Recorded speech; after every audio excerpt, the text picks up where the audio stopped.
universidades. Bueno, embajador, ha sido primero que nada, buenas tardes, qué gusto volver a verle personalmente y estar nuevamente en casa.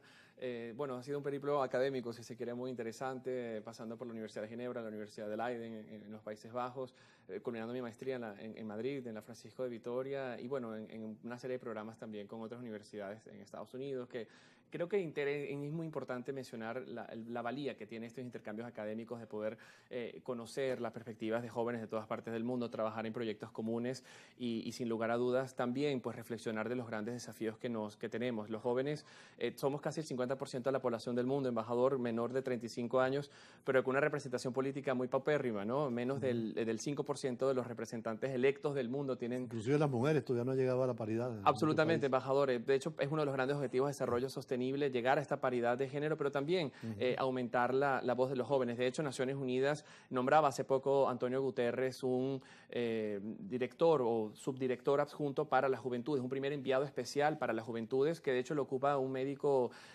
uruguayo, Felipe Paulier, que ha tenido una extraordinaria trayectoria en América Latina, pero también ahorita desde Nueva York, apuntando mucho sobre todo, embajador, al Asia, donde los grandes continentes de la juventud, el sudeste asiático y África, y que abre los horizontes pues a estas nuevas formas de cooperación global. Francisco, el Papa, porque estuviste en Roma también, nos mandaste un reportaje sobre Roma el día de la elección y el entierro del Papa anterior y sobre todo de Gregorio XIV, León XIV.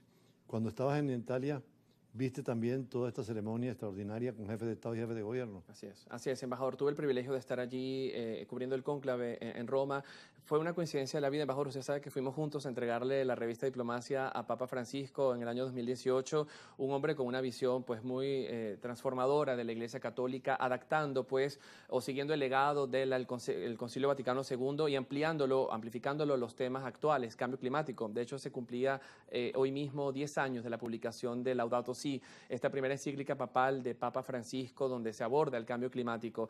Una experiencia extraordinaria en Roma, poder seguir el cónclave. Había gran expectativa de varios nombres, sobre todo los italianos. Aspiraban. No llegó, era nuestro amigo, que era Parolin. Pietro Parolin. Tuvimos oportunidad. Una entrevista larga con él, conversamos en Roma, y hablamos de problemas internacionales y territoriales en América Latina, porque León XIII intervino en el problema que había entre Inglaterra y Venezuela por el caso del Esequibo. Así es, embajador. Recuerdo nuestra conversación con el secretario Parolin, muy grata, muy amable de todos los temas internacionales, su preocupación muy importante por la situación en Venezuela, fue nuncio varios años en Caracas, y la cercanía. Los italianos tenían gran esperanza que fuese precisamente o Parolin o Pizzaballa o incluso Zuppi quien fuese el sucesor, pero bueno, una gran alegría. Precisamente el de Filipinas, que era la visión asiática, Tagle. Así es. Porque el Papa hizo el último viaje a Mongolia, Francisco, acercándose al nuevo chino y quiso hacer relaciones diplomáticas con los chinos, pero se quedó en suspenso. Bueno, de hecho, embajador, es muy curioso, una anécdota, que estando en San Pedro coincido con una de las que eran portavoces de la oficina de Papa Francisco española, y nos comentaba que Papa Francisco en la intimidad era exactamente igual que en lo público, ¿no? En esa apertura, esa humildad, esa sencillez que lo caracterizaba,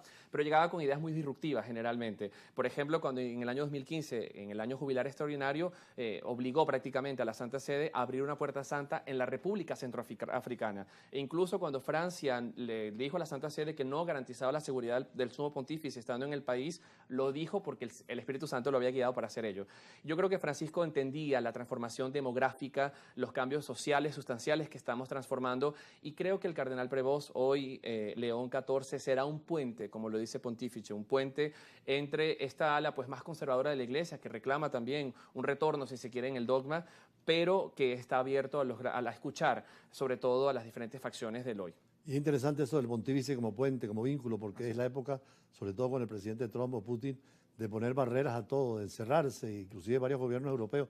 Tú que vienes precisamente de Portugal esta semana, ¿qué pasó en las elecciones portuguesas y la Unión Europea con la preocupación que había en Rumania? Sí, bueno, de hecho ha sido una semana electoral muy agitada para Europa, porque se sucedían 3 elecciones, las elecciones generales legislativas en Portugal, donde la coalición gobernante de Alianza Democrática, formada por el PSD, ha logrado, bajo la figura de Luis Montenegro, quien había sufrido una moción de censura por una presunta trama de corrupción con unas empresas inmobiliarias, pues el pueblo portugués ha depositado su confianza nuevamente en esta coalición de centro-derecha, aunque ha sido una gran sorpresa, por un lado, la derrota derrota del Partido Socialista, que queda de tercer lugar, después de haber tenido pues precisamente a Antonio Costa, quien hoy preside el Consejo de la Unión Europea durante más de 10 años como primer ministro y que pues era un motor del socialismo a nivel internacional y sobre todo europeo, pues hoy queda como tercera fuerza y sorprende, o bueno, no sorprende, pero se enmarca en esta resucitación, si se quiere, de la ultraderecha con la llegada de Chega en segundo lugar. Y esto pues en un contexto de políticas migratorias que se están reformando en el seno de la Unión Europea. Y en paralelo sucedía la elección en Polonia para presidente. Pasa precisamente de primer lugar el gran aliado de Donald Tusk, el primer ministro, lo cual genera un voto de confianza de Polonia como uno de los mayores aliados de la Unión Europea, de Bruselas a nivel institucional, pero también de la OTAN en el flanco oriental de la Unión Europea. Y en Rumania pues existía esa gran preocupación en Bucarest que pudiese el candidato prorruso, que ha sido así definido por la prensa y por los ciudadanos, llegar a presidente. Esto no ha sido así y generó una gran sensación de alivio en Bruselas. Tenemos que hacer un recorrido y más adelante sobre África y Asia para entender también la